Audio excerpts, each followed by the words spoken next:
What's going on, guys? It is a late night. It's like 4 in the morning. I just got off work, but I wanted to film something while it was still dark outside.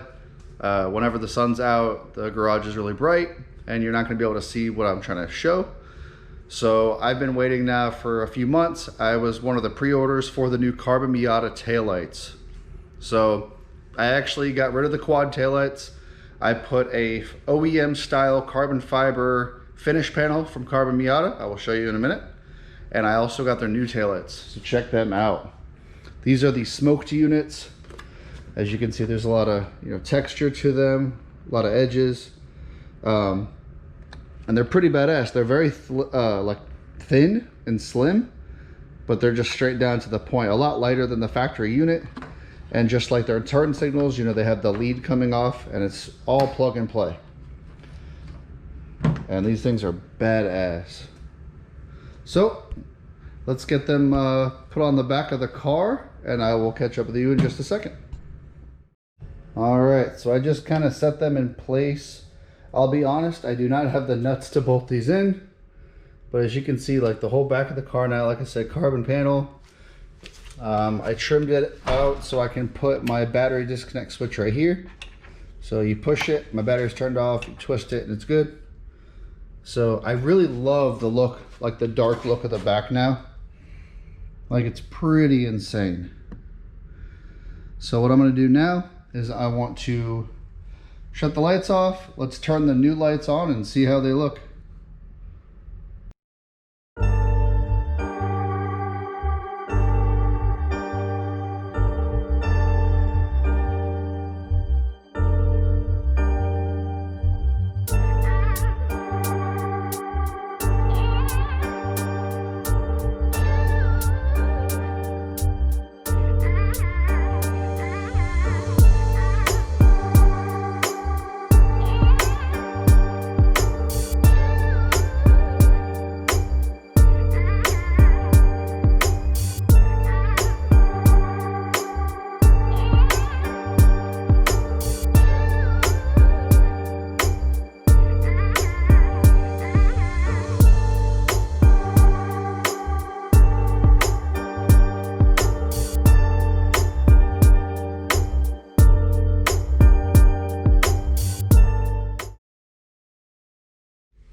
Alrighty, so you finally got to see the new Carbon Miata taillights.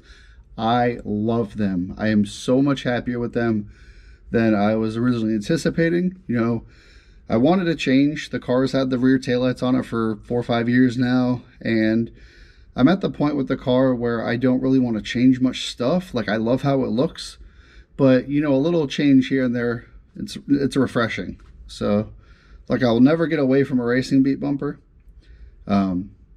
But those taillights before, I liked how they looked, but I wanted to try something new out, and I'm happy as hell. They look amazing. So now we're inside the car. There's one huge thing that I had to do before the car goes back out again, was change my parachute handle. So I've been having an issue, making it past the track. I don't necessarily need the parachute yet. The car goes 154 mile an hour, but I want to get comfortable using it. It's one thing to need it and not have it. To have it and not need it. But, I don't always have to use the parachute, but I definitely want to be comfortable when I am intending on using it. So one of the things that I realized I was doing was, before my parachute handle, I had to pull it back. Well, there was quite a bit of resistance in the cable. So what I realized what I was doing is I was actually, when I was pulling back the parachute lever with my right hand, I was actually taking the steering wheel with my left hand and pulling it left as leverage, which was making me cross center. So to alleviate that, Motion Raceworks sells this awesome parachute handle release kit right here. So I picked this up. It's mounted right here. I mean, it's still, I have one bolt in it. I got a bolt too. So this was my old guy. And basically the handle was bolted on one spot, and this bottom piece I used the cable. So it was like this, and I would pull it back, and that's how I would throw the parachute. Well, now this is going to be a push setup, So basically, you know, whenever I make a pass, you know, it's in first gear, it shifts to second. I will then push the parachute with one hand, and then I will reach up and put it in neutral. So this way, and granted I still have to bolt it in, but just doing it this way, it's so much easier and so much less stress on my hand, and you know, it's just genuinely a lot easier to do. So less complications, the better off I'll be. So as far as interior, that's the only thing that's changing. You know, it's a really nice piece, it's billet. So I just need to put one more bolt into here, and then that'll be nice and sweet. It's nice and out of the way. And then whenever I street drive the car, we always have the remove before flight pin on the parachute, so there's no accidental deployment. So as far as the interior, nothing's really changed. I mean, it looks the same as it always did. So my lights in here are so bright. I still love the feature with my switch panel from the Fuel Tech is I have the daytime and the nighttime mode. You know, it's the little things that make me so much happier. So if you see here, oh gosh, my car's got, it's hard to see. It's got 312 miles on it total. And that is from the start of it firing up. So still don't have a ton of miles on it, but man, I can tell you them 312 miles have been rough. All right, what's going on, guys? It is the morning. I showed you the taillights last night, but something big just came in. Literally. After waiting since August, I finally have an intake manifold. So as you can see, I got it right here next to the old guy. This was a Holley single plane with an elbow. I mean, obviously it worked great. If my car was making 1,000 at the flywheel, about 800 to the wheels. This guy right here, this is gonna be sick. So this is the new Holley low ram with a TIC water to air intercooler. So basically now I will be able to run the air straight from the turbo into this. This will cool down the intake air charge with ice water, and then it will flow right into the engine, and I'll make a whole bunch more power. Maybe not more, but the reason why I got this in the first place is it's a lot more compact. I don't have to run the massive air-to-air intercooler anymore. It frees up the space in the front for the radiator, so everything is good in relation to what the reasoning for it is. Downside is, yes, it's going to be sticking out the hood a bunch, but that's to be expected because this is a dang Miata. So, I mean, you can kind of see right here, like, you know, just the random height differences and such. Like, I mean, in comparison, I mean, it's huge, but it'd be all right. So basically, I'm gonna hopefully get the motor back in the car this weekend. I'm still waiting on my transmission to come back from FTI. But as far as this goes, I will be shaving all these letters down. I will be shaving off this bracket for the throttle cable. And then I ended up picking up this is from Motion Raceworks, but this will be sitting kind of like this. And obviously I gotta mount it properly, but it will sit like that. And then the throttle body will be flipped just like my old setup. So it will be, trying to switch hands here, I'm sorry. Alright, so the throttle body will be like that. And then obviously I have to run a new throttle cable, but that's pretty much how this whole deal is gonna look. So I am super pumped. This is something I've been waiting for a while. They announced this at PRI last year. So I mean, I've known about this for over a year now, and I finally have my own. So this will make packaging my turbo kit a lot easier. And with the ice water, I will be able to run boost weather in the intake all the time. So I'm excited. All right. I've done it again. I haven't been vlogging, I haven't been videoing. I honestly haven't been doing anything to the car.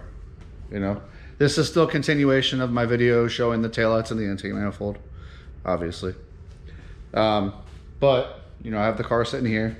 Currently I have a mock-up or not a mock-up, but I have an empty case in the car right now.